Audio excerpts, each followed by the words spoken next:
Hello everyone and welcome back to another AFK journey video. In this video we're going to be doing setting up whale defenses in CLASHFRONTS because we're on All Great Gamers account, so we're going to be setting up multiple celestial hypogean formations. So this can be useful if you guys have these heroes built on your account, because the video I made yesterday was from my account where I mainly only use Scarlita, and then I also now have started using Fresto in PvP. But these are going to be good teams if you have all these heroes built. These are probably some of the strongest teams. They're actually teams that my guildmate has come up with along with his different chats he has, who, like, you know, top players who like theory craft the top defenses. So hopefully these will be helpful for you, and maybe we'll make some adjustments as well, because I noticed in some of his defenses they are not making use of all, like, for example, the good Paragon 4 heroes he has. Okay, so the formation number 1 is going to be a diagonal team. Diagonal, Dunlinger, and there is going to be another Celestial Hypogean. So using the Valley Shield spell. So this Valley Shield spell is actually really effective for PvP because it'll grant a shield to your frontmost and rearmost allies, and while that shield is lasting, they're going to have the unaffected state. They're not going to be targetable by crowd control, and so this is really good in diagonal teams, basically better than in lightning spell. Okay, so we're gonna have diagonal in the back here. We're going to have Rainier in front of him. So a lot of strategies are involving Rainier position swapping the buff tile ally because you're not actually planning to switch them. Like, for example, here we have Valley Shield spell. He's not going to be swapped, but it's going to give the attack buff to Diagonal from the charms of Rainier. Is going to give the bonus, like, damage reduction onto Diagonal, and also going to apply the increased damage taken by the other ally on that buff tile, or the enemy on the buff tile. Okay, so the other heroes here are Diagonal, Smokey, and Leica. And I first thought when I saw this team, like, it would be easy for me to beat it. But Splash runs his team on Supreme Arena defense, and I cannot beat it. Even though he only has like a Supreme Plus or Paragon 1 Leica, I just cannot beat it. And I don't fully understand why it's so strong. I think it must have something to do with the Celestial Hypogean buff tiles and how fast you ramp up Diagonal's damage and give him intoxication stacks with this team. Leica is where? Leica, we'll have to sort it. I can't find it. Okay, Leica's down here. Yeah, but even as Supreme Plus, it works really well because Smokey is going to give an intoxication stack to Diagonal. Rainier's charms, I think, probably give an intoxication stack to him, or even the position swap. And then you have Leica, attack speed, giving him an intoxication stack. Dunlinger giving him an intoxication stack. So basically, Diagonal is fully stacked at the beginning. So this is an incredible defense, and it deals so much damage. Like, this is really, really scary, honestly. Like, I'm shivering looking at it because I've faced it multiple times in Supreme Arena, and I cannot deal with it. Sylvina Valor doesn't work against it. It just deals too much damage. Okay, so we're going to get rid of that. And now, next up, we're going to have the Fresto Scarlita Teline team. So the other Celestial Hypogean team that you can run. Fresto Scarlita Teline. Could even be Thorin Scarlita Teline Burial. But we have the Burial in a different team. Okay, so Fresto. Then we're going to have Scarlita giving the energy for Ludovic. And yeah, because with Teline, you'll always want to run Ludovic pretty much for that healing. And as an artifact, we're going to go for the Resonating spell. And we're actually running the new hero, Tassi. So I think a comp like this is where Tassi can shine, because with the Resonating spell on Tassi, she can charge up her energy faster. And hopefully cast her ultimate before the first 20 seconds of the match, or before an enemy Scarlita can descend and start, like, comboing your team. Yeah, that is the plan. And we also, like, the Resonating spell gives you haste, allows you to charge up your energy a little bit faster with that, although not by much. Okay, and then Teline is a final hero. And again, we're running the Celestial Hypogean buff tiles to crowd control the enemies with the Dark Hole effect of the Dark buff tile and the Light buff tile to deal the true damage and stun the enemies. And yeah, this is going to be very powerful. I think this will be a strong team, and I think this is the type of team where Tassi is going to shine the most. Resonating spell, I think, is really necessary for Tassi to charge up her energy fast enough. Things like Rowan are kind of unpredictable or, like, unreliable, because if he casts his ultimate, it's no guarantee that Tassi is even in range, because Tassi goes for Dream Dance onto the backline enemies. And so Rowan might, like, his ultimate might be wasted on Tassi. And other than that, there's not really any other major way of generating energy. Okay, but this is looking pretty good for team number 2, so our second Celestial Hypogean team. And now we don't have enough heroes to pull off 3 Celestial Hypogean teams, so the other ones are going to be the regular factions. So now we have a Mauler Lenya team with the Great Sword spell. And I think if you're going to run Great Sword spell, you'll probably want to run in a Lenya, Shakir type team. Because you will have a lot of physical damage. That is going to charge up the sword and cause a defense break and damage dealt. And also the stats here, attack, life drain, attack speed, these all really synergize with like Brawler, Mauler heroes in the front. And Lenya. Lenya does really well in the Mauler buff tiles, because she's unaffected at the beginning of the match, she has a shield, and you deal this huge damage burst. Like the AoE damage that these heroes get from being on the buff tile when they teleport into the enemy's team, it begins at the first second, right after teleportation. There's the damage is inflicted, and you'll have 2 heroes inflicting this damage, and that's a big burst. Combined with Shakir's ultimate on top of all of that, like if it is all timed up together, can hit really hard. So now we're gonna have Mikola.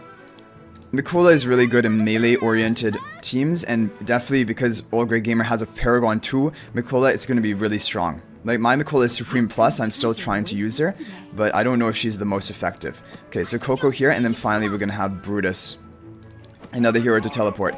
Now, I was thinking maybe you could replace Brutus with, like, Sylvina here, but Brutus is a great ally for this melee Mauler comp, and he has a lot of survivability, so I think this is a great option to be running as well. Okay, so that is that. Moving on to team number 4, we have the Binding Spell, and this is our crowd control oriented team. So it's going to be an Iron, Almas, Lily May, Elsa team. So Elsa in the back, Iron, Almas, Lily May, and finally, now for the final hero that can be run here, I think you have a lot of choices. Basically, you already have the Mauler tiles. You could even go for Brian to try and prevent the opponent from countering you with Lily May. But the thing is, because you have auto battles in these Vanguard skirmishes, I don't know if they're going to actually be able to choose their Lily May team into your comp. And even if they do go for Lily May, still, this team has a lot of kill power. So the final hero here is Haywin. Now, another advantage of running a healer or like some form of sustain in every team is that you have multiple fights, right? And you can win up to 3 times consecutively, but I think your health status will carry over into the next fight, and the number of allies which have been defeated carry over into the next fight. I'm not completely sure about that, but I believe that to be the case. So if you can heal and keep your team topped off, like with the Haywin here, that is going to allow you to go on and get consecutive wins. And then once you have the 3 consecutive wins, then you start getting fatigued based on the duration of the battle and health of your surviving allies, the number of surviving allies, and then you're going to like your stats are going to be weakened on your team. But if you can heal up your lost health from Haywin, it can be good. So like normally I don't know if I would not consider Haywin like synergizing with this comp, because this is like a bursting Iron nuke team, but Haywin synergizes with the CLASHFRONTS idea of like sustaining up your team for the next battle which you're going to be facing. Okay, and now the final team is going to be a Graveborn team. And again, there's still a lot of heroes left over, and like there are a lot of options that you could be running on these final team choices. But what has been like chosen is Igor and Viperion. Now I think Viperion is a really good option, especially with the Graveborn faction talents. The prime carriers gain health, like they're going to heal health at the cost of the sacrifice's health. So in a team like this, that's really advantage. Like Viperion can be topped off from that means, even without running like a healer. And then apart from Viperion, we're going to have Damien for more healing. Damien is over here. More healing from Damien. Igor, just to complete the Graveborn faction talent. And then the final hero here is going to be Burial. Oh, his Burial is only Mythic Plus. So maybe Burial we will not run. We'll run something different. Or he's not Mythic Plus, he's Supreme. But Burial is the team that Splash is running here, because Burial has a lot of kill threat and kill pressure.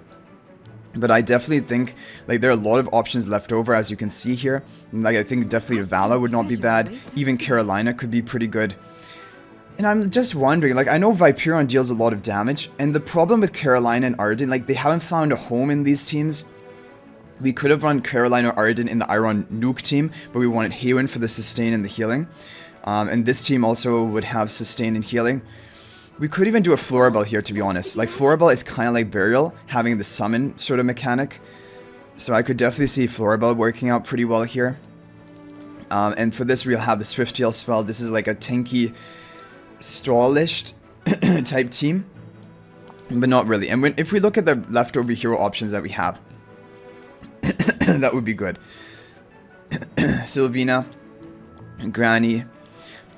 What if we went for like Granny, tank instead of the Igor, and then run another Graveborn hero like Caroline in the back? I think it could also be pretty good. I think I'm gonna try something like this. I don't know if this is gonna be the optimal team or not, but it still is gonna be pretty tanky. It has a damage output from Caroline and Viperion. Definitely the other version with like Burial or Floribel would be more aggressive and has more kill potential. But I'm just not sure. Another Graveborn hero? Couldn't we just run like a Sylvina in the front here? Just for more kill pressure? Like, we don't need to have Igor, right? And like his Sylvina is well invested, so I think I want to run Sylvina and apply some kill pressure onto the opponent. I guess the problem is that your Sylvina might die after the first match, and then you're going into subsequent matches, you're going to be down 4 to 5, and then you might lose them. So that's probably the concept behind that. Yeah, that's probably why Igor might be better, because Igor can just stall out for a long time. But Granny could also, right? Couldn't Granny also survive for a pretty long time? But then we would give up on like Floribel for the summoning mechanics. Okay, I'm going to trust you. I'm going to go with Igor for right now. Basically, Burial here rather than Floribel. Other than that, these are the recommended teams. And basically, all of them have a form of sustaining. So, fight after fight, they should be able to get back topped off and deal their damage. And I think overall, these are some really solid looking teams. The only heroes I would like to incorporate are Sylvina, Vala. However, I think because of the CLASHFRONTS mechanic that you're going to try to get 3 wins in a row, Sylvina, Vala, they're rogues and they have like the ability to get killed in a fight. Maybe not Vala. I think Vala would be pretty safe to run in some of these teams. I'm tempted to try Vala instead of the Floribel here, to be honest. But I like the Floribel type summoning mechanic, like this stall-oriented team. So I'm going to run Floribel, but I think Vala would be a good option here. Vala would be good, Carolina, Arden, all could be used. Odie, like, I don't know, Odie just doesn't fit into a lot of these teams for CLASHFRONTS, or for, even when we have 5 formations. They're just kind of better options. Like, if you go for a Mauler team, it's usually a melee-oriented team, and then Odie doesn't really synergize. And, yeah, and also in CLASHFRONTS, you don't want your heroes to be nuked off in the fight, and Odie is susceptible to dying early on. So overall, these are the teams I would recommend if you have these heroes built up, and if you don't, even for example, this team, a lot of people can run this team. I could even run this team. And I could also run well, I can't run this team, I don't have Lenya, but then you could replace Lenya for like Sylvina or Vala here, probably. I think it would be pretty good. And then you could run this team, I could run this team as well. These 2 teams I can't run, the Celestial Hypogeans, but then you can just mix and match whatever heroes you have left over. Here is our first one, Diurnal Dunlinger Rainier for the Celestial Hypogean tiles with the Valor Shield spell. Next up, we have the other Celestial Hypogean team, Phrastor, Scarlita, Taline, making advantage of the Resonating spell on the Tassi with Ludovic for healing the Taline. Next up, we have the Mauler physical melee-oriented team, Shakira, Mikola, Brutus, Lenya, all going into the front line, along with Coco for the damage reduction, using the Greatsword spell because of all the great physical damage from this team. I think even the Mauler faction talent, which applies the AoE damage, I think that is physical damage too, right? So that should help you with the Greatsword spell. Number 4, we have the Iron Crowd Control Nuke team, full lockdown team with Elsa, Almis, and Iron. Binding spell for more crowd control, and then we have Haven for the sustain so that we can go into next fights while being topped off on health. And then finally we have the Graveborn stall oriented type team, but also damage potential with Viperion, Damien for the healing, Floribel for the summons. You could use Burial instead of Floribel if you have her Burial, and that is pretty much it. So I hope you guys enjoyed this video. Thank you for watching. That is going to be it for this one. I'll hopefully see you guys in the next video. If you want to join my AFK Journey Discord server to ask me any questions or just to chat about anything related to AFK Journey, feel free. The link to that is in the description of this video, and I look forward to talking to you guys in the Discord server. But thanks for watching. That's going to be it for this one, and I'll see you guys in the next video. And until then, everyone, peace out for now, and good luck on CLASHFRONTS.